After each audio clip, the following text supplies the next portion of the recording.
దేశానికి మొత్తాన్ని నడిపించేది ఎవరు? గురువే. గురువు వక్రమైతే యుద్ధాలు జరుగుతాయి. అలాగే ఇంక ఈ భూకంపాలంట, యుద్ధాలంట, ప్రాణ నష్టాలంట, ఆర్థిక ఇబ్బందులు అనేవి జరుగుతాయి. మరి ఎప్పుడు నిలిచిపోతాయి ఇవన్నీ? ఎప్పుడు నిలిచిపోతాయంటే 2026 5వ నెల 26వ తారీఖు గురువు వచ్చి మిథునంలో నుండి కర్కాటకంలోకి వస్తాడు గోచార రీత్యా. అప్పటికి ఆగిపోతాయి. అంతవరకు ఇవి జరుగుతూ ఉంటాయి. అయితే గురువు ఒక్కడే మొత్తం కంట్రోల్ చేస్తాడు. ఇప్పుడు గురువుకు ఉపసారాలు అనేటివి ఏమీ లేకుండా పోయినాయి. దానికి తోడు గురువు ఒక రాశి నుండి రాశికి మారాల్సిన సమయానికి మారలేదు. ఒకరిగతలో వెనక్కి తిరిగి ఉన్నాడు. వెనక్కి తిరిగి ఉన్న గురువు ఎప్పుడైతే మళ్ళా ముందరికి నడుస్తాడో అప్పటికి దేశం మొత్తం ఒక రకంగా నిలబడుతుంది. ఆర్థిక ఇబ్బందుల్లో నుండి ప్రతి మనిషి బయటపడే అవకాశం అనేది ఆ సమయానికి వస్తుంది. అంతవరకు ఇంతే, ఏం చేసుకున్నా ఏం జరగదు. ఇవి గోచార ఫలితాలు. అర్థమైందా? ఇప్పుడు ఒక గురువు అట్లయితే ఒక కుటుంబంలో ఒక పెద్ద దిక్కు ఎవరైనా కానీ సంపాదించేవాడు ఈ విధంగా వక్రగతిలో అయిపోతే కుటుంబం ఏ విధంగా చిన్నాభిన్నం అయిపోతుందో అదేవిధంగా గురువు కూడా వక్రగతిలో ఉంటే దేశమానం కూడా పూర్తిగా కూడా ఇది మాదిరే వక్రగతిలో అయిపోతుంది. ప్రపంచవ్యాప్తం పూర్తిగా కూడా ఇది మనం ఆంధ్ర తెలంగాణ అని కాకుండా ఇండియా కాకుండా ఇతర దేశాల మీద ప్రభావం కూడా ఈ విధంగా పడుతుంది అనమాట. అందుకే ఇతర దేశాల్లో ఇప్పుడు యుద్ధాలు జరుగుతూ ఉన్నాయి.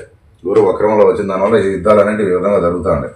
గురువు 2026 5వ నెల 26వ తారీఖు కర్కాటకంలోకి వస్తూ ఉన్నాడు కాబట్టి ఆ సమయానికి ఆగిపోతాయి. అంత మించి అయితే మళ్ళీ యుద్ధాలు జరుగుతాయి అనేది మనం చెప్పుకోలేము. ఎందుకంటే గురువు కంట్రోల్ చేస్తాడు. గోచార రీతిగా యుద్ధాలు జరిగే అవకాశం ఇది. యుద్ధాలు ఆగిపోయే అవకాశం ఎప్పుడున్నదో చూద్దాం. 26వ తారీఖు 5వ నెల 2026 సమయానికి యుద్ధం ఆగుతుంది. స్టాప్. గురువుని బట్టే తెలుసుకోవచ్చు. అంతే, వేరే గ్రహాలు బట్టి కూడా తెలుసుకోవడానికి అవకాశం లేదు. గురువు సకాలంగా పోతా ఉండేటప్పుడు ఎవరికి ఏ దేశానికి ఎటువంటి ఇబ్బంది లేదు. ఒకరిగతి అయితేనే ఎట్లా అయిపోయింది.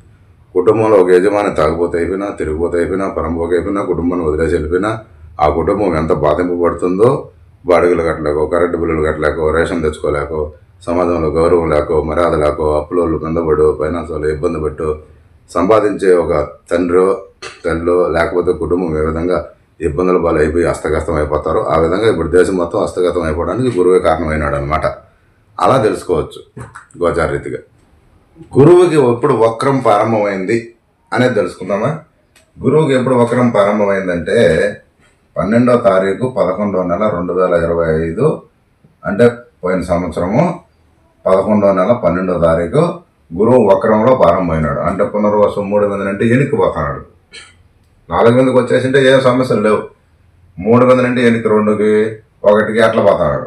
ఇప్పుడు మళ్ళీ ఆయన తిరిగి మళ్ళీ పునర్వసం 4వ నక్షత్ర పాదం మీదకి వస్తేనే తప్ప ఈ దేశం మొత్తం కూడా ఒక లెవెల్లో సుభిక్షం అనేది రాదనమాట. కాబట్టి ఇప్పుడు ఆయన ఇందాక చెప్పాను కదా, మే నెలలో 26వ తారీఖు ఆయన మళ్ళా కర్కాటకంలోకి వస్తున్నాడు.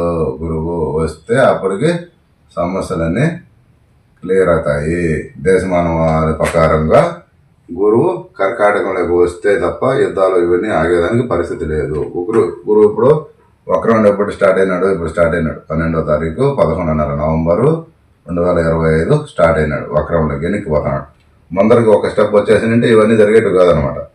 దేశం పూర్తిగా కూడా సుభిక్షంగా ఉండేది. ఇప్పుడు ఇంత ప్రాణ నష్టము, ఇంత ఆస్తి నష్టము, ఇన్ని యుద్ధాలు, ఇవన్నీ కారణాలు గురువు వెనక్కి తిరగడం వల్లనే. కాబట్టి కుటుంబంలో ఎవరైతే సంపాదించే వాళ్ళు వెనక్కి తిరుగుతాడో అది ఆ కుటుంబం విధంగా నాశనం అవుతుందో, గురువు వెనక్కి తిరిగితే దేశం వారి ప్రకారంగా ఈ విధంగా దేశం నాశనం అవుతుంది. ఈ విధంగా కూడా మనం తెలుసుకోవచ్చు.